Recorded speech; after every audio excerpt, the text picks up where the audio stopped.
Hey guys, welcome to another episode of the Marketing Natives. We have an amazing episode with Sean Duncan from SMD Consulting. We're going to talk about why Sean skipped out on a career with the FBI to chase a life of family and purpose, how SMD created a new model of accounting that every business owner needs to know about, including ourselves, and the three categories you should be writing off in your business to save money on taxes. This is an amazing episode. Take a listen.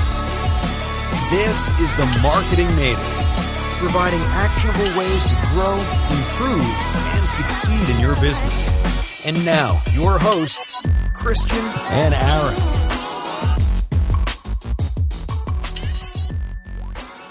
All right, Sean, thanks so much for jumping on the show. Looking forward to talking with you more. Welcome to the show. I appreciate it, bud. I'm looking forward to it. It's been a long time coming. I know. We've been planning this for like 5 months, 6 months. At least. Well, we talked about it last year, I think is what it was. Just everybody's schedule was so busy. So yeah, I'm glad we had a chance to finally get it coordinated. No new diseases to screw things up. Yeah, man. Are you remote right now, or where are you guys at? Yeah, as much as I would like this to be my office, no, this is home at this stage. We were already working pretty remote most of the time, so the conversion to home office wasn't that big of a deal. Nice. Yeah, I was gonna say those. I've been eyeing those stormtrooper heads in the background there. Yeah, two of them were actually full gear, so the third one is just because I wanted the bucket. It's part of the 501st Legion, which is a 501c3 organization. So when you see stormtroopers, Darth Vader coming up for hospital visits and Make-A-Wishes, I'm one of those guys that does that. Oh, that's awesome. That is pretty cool. I need to introduce you to a guy who's probably right up below you as biggest fan. He's down in Richardson. His name is Lance Gray, and he owns Action Video Service, and he's a huge Star Wars fan as well. And he's got some crazy trinkets. His whole office is the same thing, so you guys could definitely geek out. I need to introduce you guys. Yeah, the older I got, the more I realized I was going to go ahead and keep acting like a kid. My 7-year-old self, my promise was one day I'd have a stormtrooper costume, so now I have two, and I'm working on a third. Awesome. All right. Well, thanks for jumping on here. So for those of you who do not, or for those who are listening who don't know who you are, how would you describe yourself? What's your business? So who is Sean Duncan? So I'm a CPA, which is really automatically a way to get people to walk away from you at a party. So if you ever introduce yourself as a CPA, it's either, hey, I have a question, and then they get free advice, or they walk away and refill their drink. So I've tried not to be whatever you imagine a typical CPA to be. That's not me. Background's different. How I got into this business is totally different. So my entire plan was, how do we actually help people out? I've got these skills and this ability and this knowledge to be a CPA. So, and to steal a line from a client that we use for our marketing, we do what you wish your CPA would actually do. We focus on strategy and advice. And so when I show up to work, it's got to matter. We've actually got to be helping people out. Otherwise, what's the point of doing all this stuff? Interesting. So you've veered off from the traditional CPA services, and you're doing something a little bit different. How and why did you get started with that? How and why? So back in 2006, I started the firm, and the whole point was, how do we actually help people out? Because there's small business owners everywhere. There's tons of amazing, brilliant tax preparers and bookkeepers. But the common thread, and what I kept hearing, because I was working at a large regional, there was nobody giving advice, nobody sitting down and dealing with the strategy, nobody figuring out how do you save more money, how do you build more cash flow, whatever it is that business owner wanted. And I made the mistake of saying, well, somebody needs to start a firm like that. And if you ever hear yourself say somebody needs to start that pretty much means I'm about to start that. And so 2006 is when I started it off. Plan was me and a couple folks one day, I would hope to have an office. Fast forward in 2017, we looked up and we were actually the largest firm in Frisco. And I mean, adding hundreds of clients every few months. It was ridiculous, the amount of growth. But the challenge with that is while we were famous and known for being the ones that can explain things and give advice, the tax prep was taking us away from our clients and giving the advice. I mean, we were chasing deadlines. You can't do 1,500 tax returns in a few months and not ignore your clients when they call for a question. And that was just counter to the message, counter to the mission, what we were trying to do. So 2017, that's when we really veered. I doubled down on we're there for advice, and we fired all of the tax returns. We only do advice. We do books, but we do books for the premise of giving advice and helping people with their life plans, their business plans, and their strategies. And so why? It was the whole purpose. That's why we do what we do. If I just sit down and fill out forms all day, I'm not going to be a fulfilled guy, and I'm not helping people out the way I want to. Dang.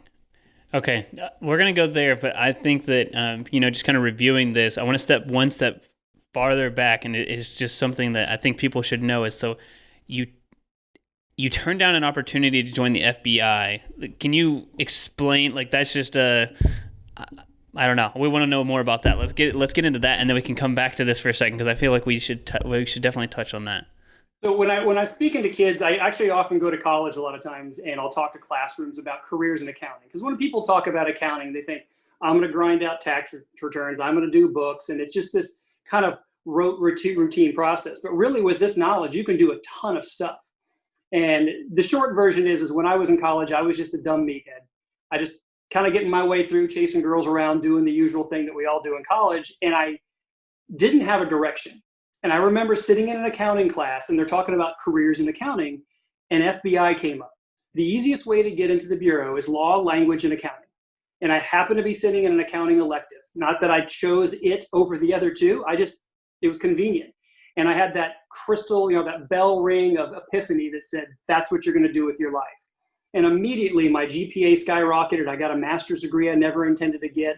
And taking it even further step back, I'm the kid of a construction worker, and no one in my family had a college degree. So I was already blazing a trail that nobody knew what to do. So I'm sitting in this classroom thinking, okay, I don't know what I'm doing, but I'm going to figure this out. Bureau. It was absolutely a calling. And so fast forward, knock out the master's degree. I've got corporate accounting experience. I've got public accounting experience. I'm interviewing at the bureau. It was immediately post 9/11 prior to 9/11, a lot of people don't know, Bureau would have 6 and 12-month hiring freezes. I'd submit my application, and they'd say, great, unless you speak Farsi, call us back in 6 months. And so post 9/11, hiring started back up again. And I remember it was March of 2003. I was sitting there with my final interview was scheduled. They were flying me to Kansas City. Dallas coordinator said I was his best candidate. Just go through the motions. I'd be in Quantico by September. And imagine decades worth of work. Everything you did in college, in grad school, and career was leading to that moment. And just as clear of an epiphany, it dawned on me. And after a long conversation with my wife and a lot of soul searching, I realized if I pursued the bureau, which was highly compelling. Come on, you're carrying a gun, you're chasing bad guys. Right. I wasn't just going to do bureau because I was a dumb meathead. I was also going to do hostage rescue team, which is essentially bureau SWAT. My goal was to jump out of helicopters and kick in doors. And I looked up and realized if I do this and I ever think I'm going to have kids, I'm going to be an absentee dad. You're going to be gone doing investigations. They're known for the 16-hour work days. When you're in the bureau, they tell you to have a 3 and a 30-day bag packed. And the 3-day bag means you're going to be gone for a week or two. And the 30-day bag means it's Oklahoma City bombing. You may not see your family for a month or 2 or 3. And while the mission is compelling, it dawned on me in those moments that I really wanted to be husband and dad so much more than I wanted to chase bad guys. And so I was 30 years old, and I looked up and went, oh no. I have an accounting degree and a master's degree in accounting. The only reason I had it was to go into the bureau.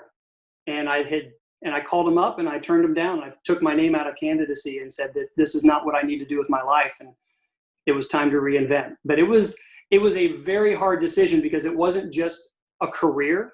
That was my identity from that moment, sitting in that accounting elective all the way through grad school and everything else. That was what I was going to be, not so much just some job I was going to do. Wow. How did your family, so not only your wife, but I feel like as entrepreneur, just as you're growing up, you want to impress or your parents to be proud of you or something like that, and you're about to do this crazy thing which is just amazing. And then what was your reaction from your wife and your parents? It was a little all over the map. There was shock, obviously, because it was known that I was going. It was known that I was a great candidate. It was like everybody knew the pieces were all in place for this to happen. My wife was amazingly supportive. In fact, actually, the way the conversation went down was a lot of in questions, how would this happen? Sweetie, they're going to move us. She said, that's okay. I'll find a job. That this is again, 2002, 2003, jobs weren't wide open. When you quit a job and go to find another job, there was a tougher time than just trying to find some open position. She knew we would take a pay cut. Our income would decrease. And she's like, that's all right. And then when I asked the question about how would this work with kids? How are we going to manage this? She stepped back and said, I know where you're going with this. And she goes, it's your call. You decide what you want to do. She was amazing. Wow. Understanding. It's do what you need to do to be fulfilled. We'll figure the rest of the pieces out. The family was also wildly supportive, but there was a lot of are you sure? Because, you've been working on this for really long time. And there was a lot of just double check on it. And it took a little while to be sure. But once I withdrew my name, it was absolutely the right choice. There was no question, because it was more important to be present. And I didn't have kids, by the way. I just knew that if I did, I needed to be present in their lives and not just some dude that sends a check up. Wow. Very interesting. I was going to say that's just crazy. So, and then what happened right after this to get you to that point where you guys became the largest, just so we kind of connect the dots here, like, did you go straight into starting that firm, or what happened after that? When I tell this to kids, I'm real candid about it, is I was a completely lost soul for about 2 years. You imagine everything that you've built for, the degree that you have. I'm 30 years old and I'm looking up saying, do I go back to school and start all over again? That was a real question. And it was, what color is your parachute, and everything you could do for 2 years, try to figure out. Now, my current employer at the time had no clue.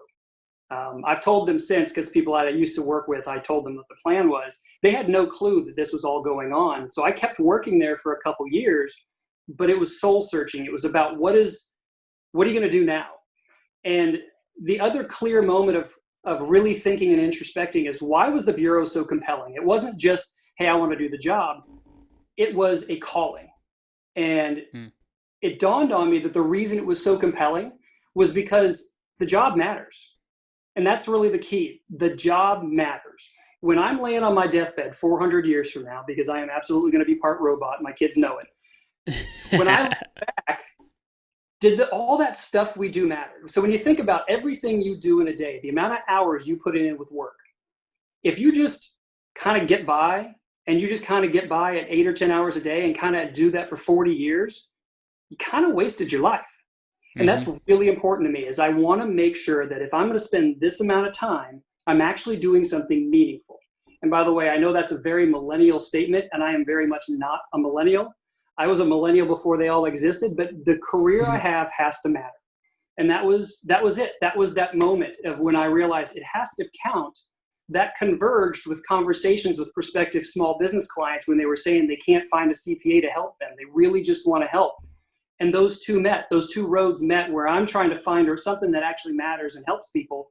And I'm getting these people that are begging us to help them, but they can't afford the firm I'm with. That started the firm. It was, there are people that I can help because I have this skill and knowledge that I can bring forward and to get to the firm what we need to do. But then when you talk about 2017, when we stopped doing tax returns, it was actually the same style decision. Is we were successful by virtue of the number of clients and how big we were and how we were growing, but it wasn't fulfilling. It wasn't meaningful. Doing a tax return is important, but is it really valuable? And that was the value proposition, is we weren't helping people the way we wanted to help them just because we were filling out forms. And so it actually wasn't that hard of a decision, even though it was a pretty massive cut. I mean, we're talking about a business that's growing and getting very well known. I won't say famous, getting really well known in the Frisco and the surrounding areas, to then just shrink it back down to what its core was supposed to be. But it wasn't that hard, because it really brought me back to that exact same moment. It has to matter. And so when we come in, our job is to be advisors, to help people out with what they're doing. And it just kind of flowed from there. And what's really an unintended consequence, because we did this, we started getting national recognition for what we were doing as innovators in the industry, which wasn't the purpose. The purpose was recentering back to the value proposition. But next thing you know, we're getting national awards and invited to speak at accounting events. And it was the benefit of unintended consequences. Do something right. The next thing you know, doors open for you. And so at this point, it's 2020. You guys are 3 years into like this new model. What are you realizing or shifting now? Because just from what you're telling me, it seems like you guys are continuing to change and shift and continue to make a better client experience. So what has changed now within the last, I don't even know, 6 months? We're in a pandemic right now, or going through a pandemic. So has there been any major shifts even in the last 6 months from what you did whenever you started this in moved to this new model? Absolutely. So the first year and a half or so was trying to figure out exactly which way we were going to deliver this. I mean, it was think of it as a new product.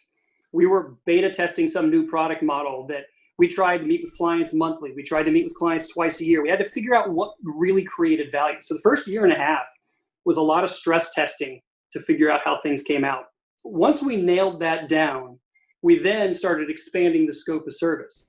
So we're now what's called, while we do the business tax and the consulting stuff that we do, we're now a full family office. And are you familiar with the concept of family office? Have you heard that term before? No. Okay. No. So Aaron the billionaire wakes up in the morning and he gets out of bed and goes, I better check on the status of my 76 companies. You know what I'm going to do is I'm going to call my lawyer and have him add or consolidate or double check some things. And when you, the billionaire, call your lawyer, you're not calling a law firm. You're calling the guy that works for you. And by the way, he's probably sitting in an office next to the accounting team that works for you and the financial advisor and the insurance people. You're so rich and you have so much stuff going on. You have an entire family office of all those professionals that you need. Well, if you think about it, every business owner ever needs a lawyer, needs an accountant, needs an insurance guy, needs a financial advisor for wealth management. And the way it works currently is everybody kind of goes in networks and shakes hands and then sends referrals back and forth. But there's a segment of the world that's not billionaires that still needs that are successful entrepreneurs. There is the family office model where you help the less successful, the non-billionaire. So the good earners, the successful business owners still need those resources. We now have pulled that all under one roof. So SMD is now a full family office, not catering to one individual, catering to business owners that need the comprehensive services. So we took our expansion of consulting and now fold in, we'll help have our attorneys draft documents. We'll have our wealth management team balance that out. Because when you're a business owner, you got this high risk investment of your company.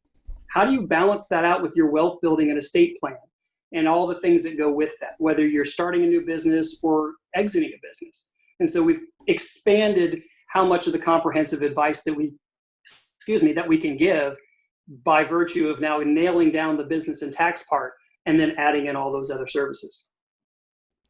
Wow. So we've been...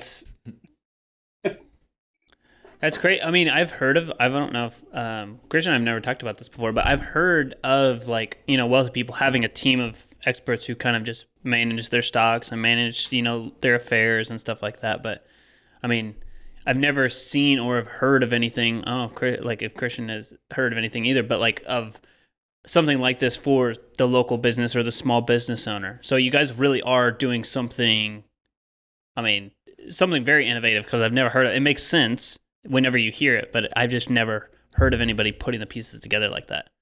Yeah, absolutely. I guess I'm curious. The process, or how do you come up with ideas like this, right? Just curious if you have coaches or mentors or anything like that, or if it's more of a sort of company thing, right, where you guys get together. And you kind of mentioned something right now where you spend a lot of time trying to think of ways to innovate. So just curious on that aspect of your business and your process when you're coming up with these ideas. So it's a combination of everything I could possibly do. So I spend and dedicate a lot of time. My team knows that I have work on the business days, and this is anywhere no less than quarterly, but usually 6 to 8 to 10 times a day, or 10 times a year. I will hide. I'll go off to Corner Bakery, or I'll go sit in a Starbucks, and you'll see me with 9 notepads, a laptop, an iPad. And all I do is think about how I want to do things. What's working, what's not working. I dedicate time. I take no calls. I take no emails. I am working on the business that day. Everything is about what I can do for the next 3 months to keep us moving toward whatever the mission and the goal is. Even in those moments, and I've told clients this before, but it terrifies them every time I say it. I even stop and consider, is this what I need to do for my life? Like, should I just shut this company down and start doing something new? And the fact that I'm still here means I'm still doing my mission. But yes, absolutely I use coaches. Absolutely I read books. Absolutely I go to conferences and get as many ideas. Absolutely we sit and brainstorm stuff periodically. Not as much as I'd like inside the office, but we try to have as much dialogue about, hey, what about this? Hey, what about that? But my team is a little tired of me coming up with ideas. Like, we want to stay on this idea. Like I scream squirrel and then do the next thing. But I know there's those moments when I have 10 ideas in my head, and we just have to choose the 2 or 3 that we can execute, and know the other 7 or 8 are amazing, but we have to channel ourselves. And it's better successfully hit 2 or 3 things great than just try to do 10 and do them all terribly. And so we're constantly doing, and there's a phenomenal book out there called Traction that talks about this as well, where you focus on your rocks. I know I'm going here in 5 years. What do I need to do in the next 3 months to be there? And there's about 8, 10 different paths to get there. There's no one way to reach success. It's just choose the one that's optimal for you. And you'll screw up. Oh my gosh, the number of times I've screwed up is ridiculous. But it's like Simon Sinek will say, keep falling forward. When you screw up, get up, figure out what you learned, and keep it moving forward. And that's been a big part of what we'll do. I'm willing to take those chances and try something new and try those crazy ideas. So I dedicate a lot of energy toward how can we do this better. What would you say is something you're super excited about now that you guys are either in the midst of or are about to launch? Maybe you aren't able to really share yours with us yet, but what are you most excited about now because it sounds like you're still showing up each day and you're still doing what you want to do. So that's good, but you must be excited about something or just making something more efficient. So what is it you're excited about?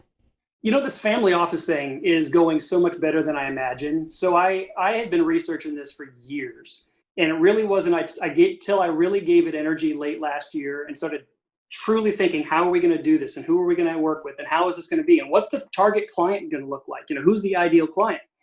And I dipped my toe in it, and it took off like a rocket. I mean, when you're a business owner, and I'm going to give one client example. Client's a physician. He's 5 years away from retirement. Physicians make really good money. He has real estate investments. He's trying to figure out, he called me because he knows we understand real estate and real estate investments. That's why he called. Hey, can you help me optimize this? Minimize my tax, improve my cash flow, all the usual accounting nerd stuff. But then we find out he's in this transition period where he's about to retire. He has wealth. How do we bring that into retirement and help him make decisions? How do we do his estate plan? How do we get the money to his kids in the most tax efficient way? How do we help him build more wealth while he's rolling this up? And he has a pension decision. When he leaves the job, how does he take the check? Is it a lump sum? Is it an annuity? There's all these decision points business owners have. And this is just one, but that is the whole point of the family office. It's not just a tax question. It's a tax, it's a wealth management, it's an estate. Those things have just been taken off like crazy. And it doesn't mean that they're more fulfilling or less fulfilling, because if I have that early stage business owner that's really rocking and rolling and trying to understand how to run a business and doesn't even know the accounting rules, and I can say, make those changes and you'll save $20,000 a year in taxes, that's pretty awesome too. But I'm super excited on how we're helping the successful business owner bring it to another echelon that we never could do before, because I was never a trust and estate expert. That's a whole different set of tax law.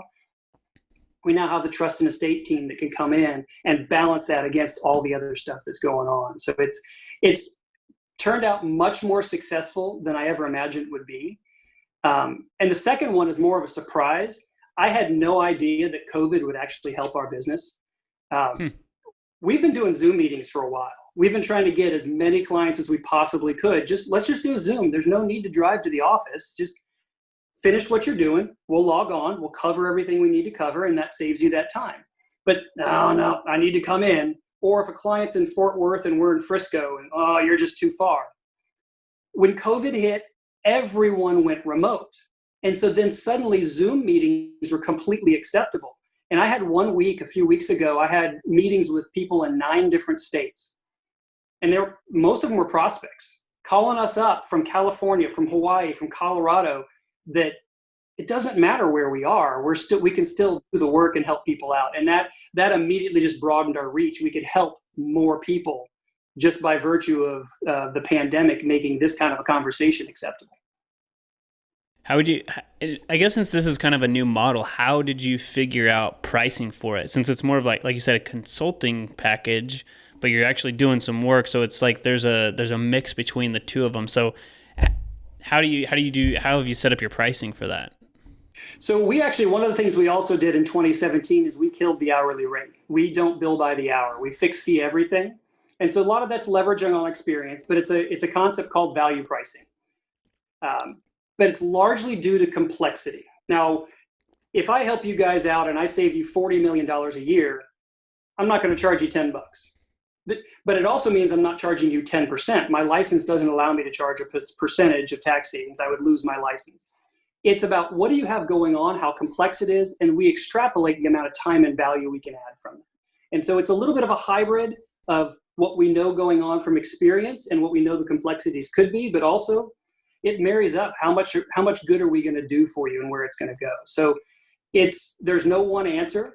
And that was part of that 1.5 to 2 years of stress testing to find out where that happy medium was. But we did discover that if we do the hourly rate, people don't contact us.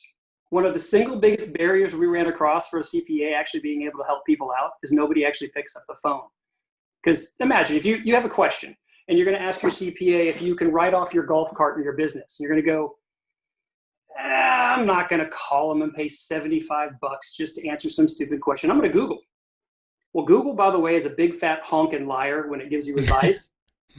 But if you knew that you were paying a fixed fee every month anyways, and you can call your CPA or email them as many times as you want on those little questions, you're more likely to get the correct information customized to your specific situation, and it's not an incremental cost. But man, if you got to pay a quarter hour of time, everybody feels like they're getting nickel and dime. So we did that to kill that and open the door for conversation. And again, that's been amazing too. Client can just ping us, hey, am I allowed to do this? Nope. You're done.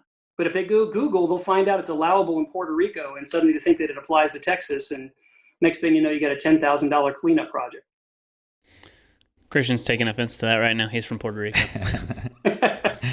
By the way, Puerto Rico has an amazing tax rate if you're there, but so many people think that they can just leverage that. There's a lot of articles out there that if you start your business in Puerto Rico, you can get the advantage of the 4% tax rate.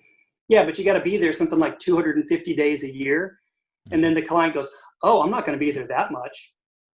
Then it doesn't apply. Now, if you are going to move to Puerto Rico and be there 250, let's talk about your 4% tax rate because we can play some games there.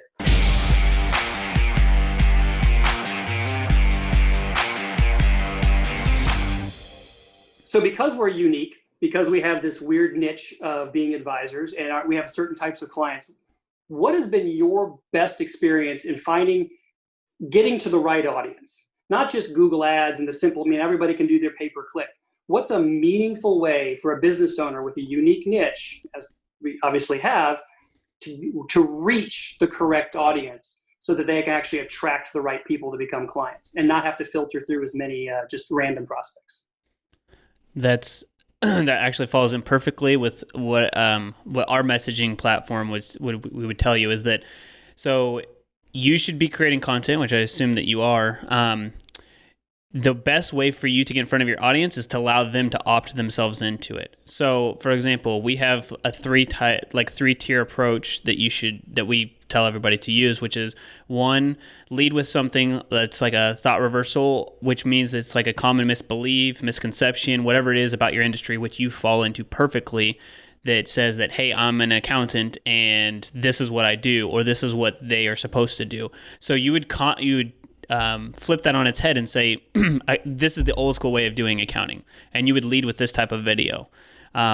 Whatever it is. Like, so for us, it would say like, stop doing, or stop showing up to networking events if we were doing that. Like if we were targeting local businesses, we'd say stop going to networking events to grow your business. And that would be a thought reversal. So lead with a thought reversal, and then a connection video, which is like, okay, let's find out more about who you are, which you've done on this podcast, which you could use again and cut it up later, is, okay, who is Sean? He's a family guy. He started a business. He can relate to you. You're going after business owners. You're looking for people who want to spend more time with their family. You're looking for more people who want efficiency. They want all the access. So now everybody's like, wow, I can connect with Sean, which is great. And then you do a third type of video, which is what to do video. So now you need to explain to them, this is what you should do. So like you just explained again, hey, Christian, if you live in Puerto Rico 250 days out of the year, let's talk about your tax rate. But if not, these are other ways that I can help you with your taxes or the things that you could do. Most people don't come up with those three types of approaches. And if they do, they forget one big key, which is you should focus on video number one, which is that thought reversal, and get them to watch 25 to 75% of that video, depending on the length, so that then they watch a connection video. And if they watch 25 or 75, then they see the what to do video. And if they watch 25 or 75% of that video, then you show them an offer to schedule a consultation or to do a free training or to do something. So then you don't have to worry about finding your target audience because they've already raised their hand and said, oh, I love what SMD is doing. I'm going to watch this video. Oh, I love Sean and I love what they're about. Okay, great. I'm going to watch this other video. So now I already think that they're doing something that's a breath of fresh air. And secondly, I like Sean and he's giving me advice. So now I trust him. And it's just logical for me to jump on a phone call with them. So now your close rate goes up, that you already have an authority, and you don't have to worry about people who are not your perfect ideal client. Cool. That's awesome.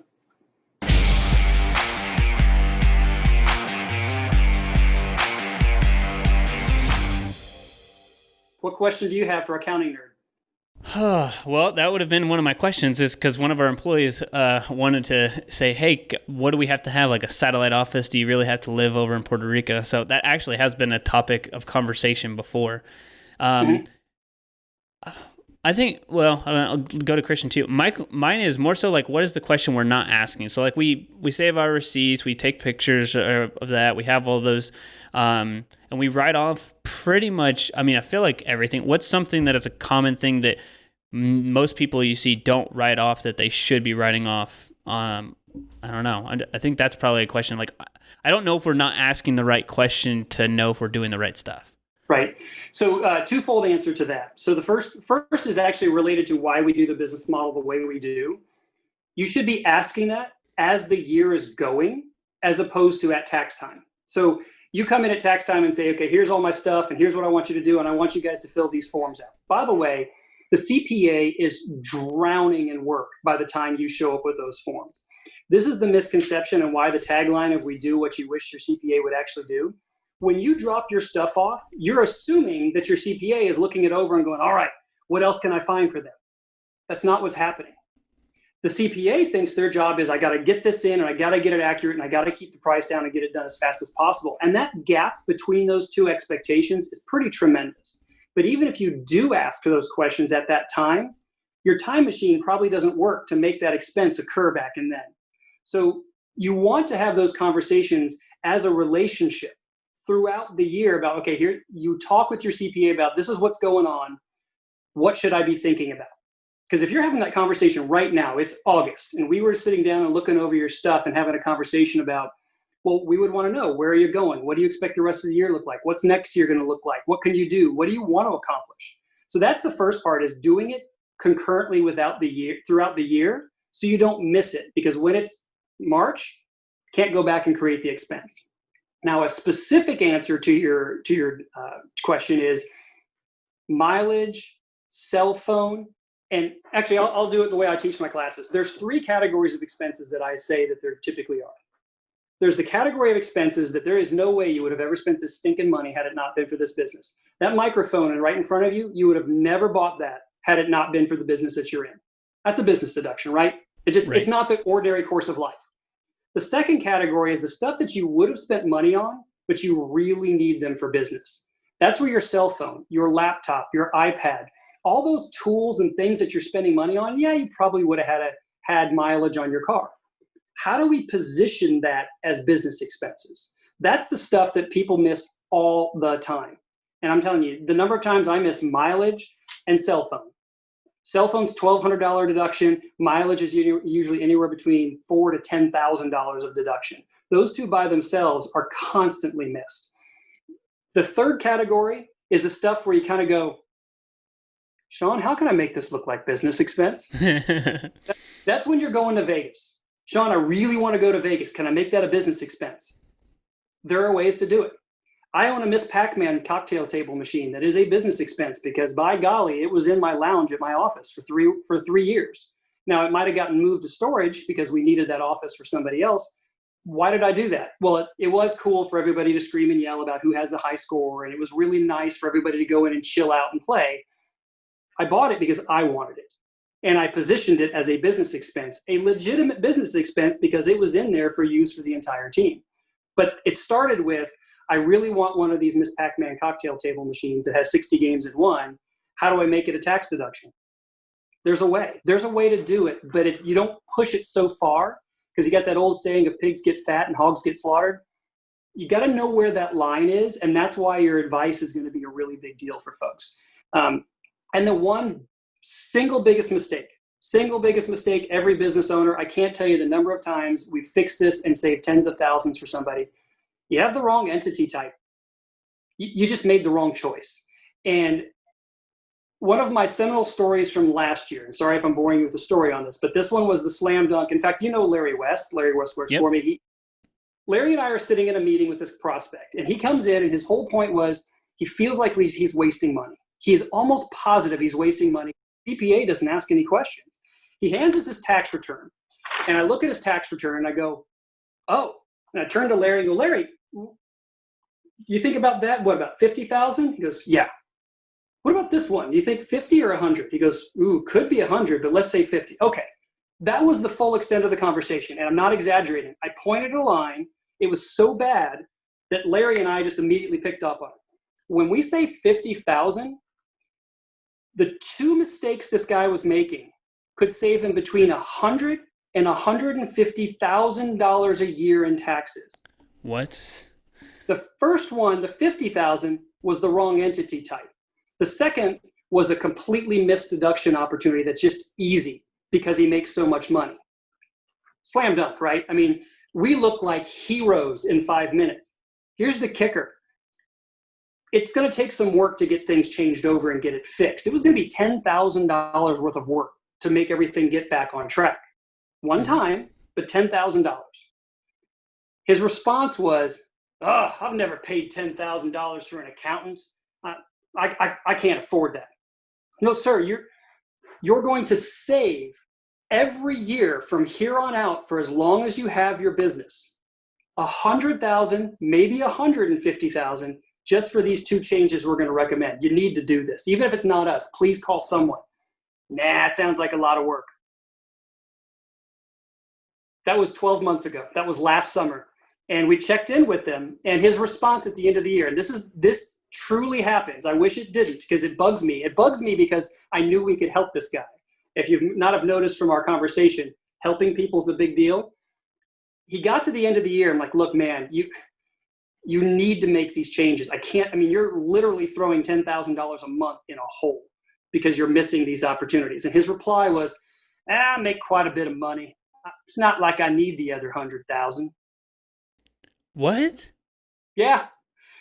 Imagine how much good you could do in the world with $100,000 you don't need.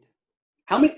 You could hire people. You could hire 2 people, pay them $50,000 a year, send the elevator back down, and give them a shot at life. Right? Give them $50K. You could donate to charity. You could do a million different things. Over the course of 10 years, this guy could make $1 million impact on people's lives. And his response was, meh, paperwork.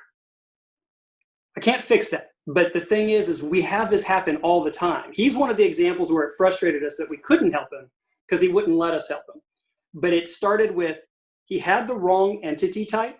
And normally we're saving $5,000 and $10,000 a year because of the entity type. This was a little bit bigger number. But it's so common as just to be silly. We'll walk in and go, all right, we know the first change. It's just right there. There's $10,000 for you. And it happens. I would say if it doesn't happen less than twice a week, or more than twice a week, I'd be shocked. Like I have enough prospect meetings every single week that we look at it and go, okay, we're going to fix that. And then everything else is gravy. We basically pay for ourselves. I would say let's be conservative. We pay for 50% of our services, usually in the first one or two things that we do, most of the time that we tell people that it's time to hire us. Now, we do tell people not to hire us sometimes. Sometimes we can't help. If you make $10 a year and it's a side business and all you do is, you sell sticky notes and you make $10 of taxable income a year, I'm not going to be able to help too much because our fees are not commensurate with saving you money on $10.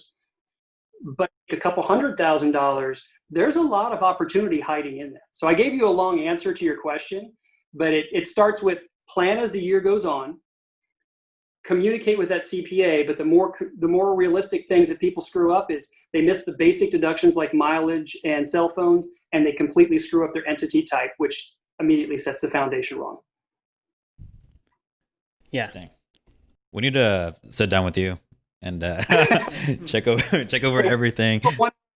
Console, come on in. We're happy to help. He's going to get us in there. We're going to be like, no, we're not doing this. This sounds like too much money to save. I don't need no stinking money. Yeah.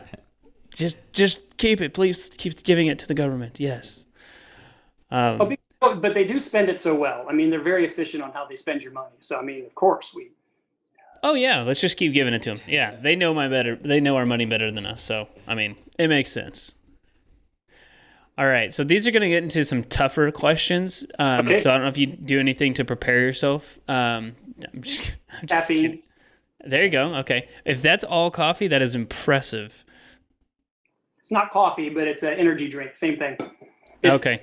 That's after I spike it with this stuff. So one of the questions was going to be, what do you attribute your success? But I think we can move on because I think you just answered it right there, right? What do I attribute?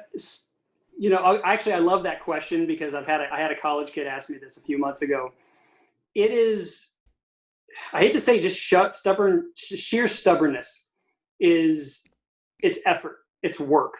I went to college with some guys that are so much smarter than I am. I mean, you just meet them. You've met those people. They're just brilliant, but they didn't get anywhere because they rested on the laurels. And I knew that I had to work. It's not, and by the way, there's a misconception of the term called hustle. Everybody talks about their hustle and how they're going to work. And they think that work is 14-hour, 16-hour days. That's not my mission. If I start working 14-hour days, I'm not seeing those kids that I turn the FBI down for. But it's when you work with intention. Figure out the plan, execute the plan. If the plan has to change, it's totally cool. But when I decide to do something, I will absolutely do that. I refuse to fail. I just passed a securities license. I'm 47 years old, and I had to go study for another stinking test. But the securities license made us better at the family office. So I needed to do it, and I'm going to do it. So stubbornness really pays off. When I say I'm going to, I honor my commitment. It's very cool. Excellent question. Excellent answer to the question. So here's another one. In the last 5 years, what's a new belief, behavior, or habit that has most improved your life? Ooh. Low carb diet. I know that sounds really dumb. Actually, there's all this other research that's saying that's not healthy. The funny story with this is back in 2000, gosh, I want to say it's 15 or 16, whenever we went to Thailand. So we were going to go to Thailand. My wife pointed out that we were going to be on the beach. And when she pointed that out, I understood what she meant. She didn't want me to get harpooned. So she challenged me with this low carb diet thing. And so for 2.5 months, and by the way, anybody that knows me knows I am a massive sugar fiend.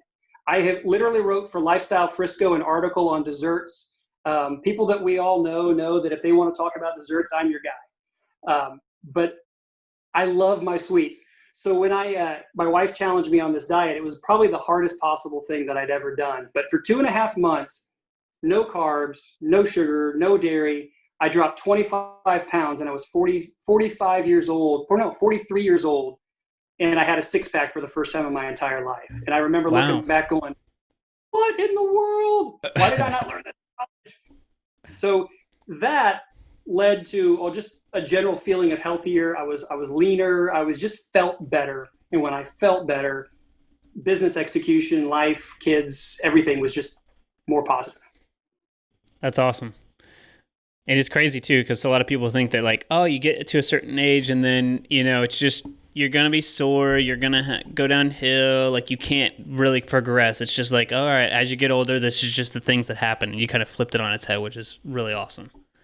I'm going to fight it kicking and screaming because I gotta hold on until they can upload me to the robot. There we go. What's you and your wife, or maybe your wife doesn't want to watch? What's your current Netflix binge right now? We're actually finishing up Watchmen. So I did the Watchmen it's on HBO. It's actually, that's HBO, not Netflix. So I guess it's either still cinema or series related shows. I'm trying to think of my kids have watched Parks and Rec now. I think they're in a third watch through. So nice. If I hear another Mouse Rat song, I don't know if I'm going to make it. I really don't. You don't like Mouse Rat? Are you kidding me? Sean, wow.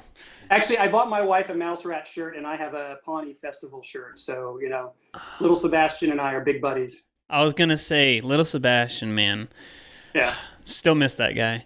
I recently started watching that. It's been about a year now. So, like, throughout my wife's pregnancy, I watched that whole show, and then my daughter was born. But it was just like, it's like the last show that I'll ever watch without having a daughter. And I was just like, I love Parks and Rec. I just never was like, I don't know. It came up whenever I was in college. I just don't think I was mature enough to watch it, even though Parks and Rec is definitely like not mature. I just seemed like it was way too advanced or whatever, but it's such a good show.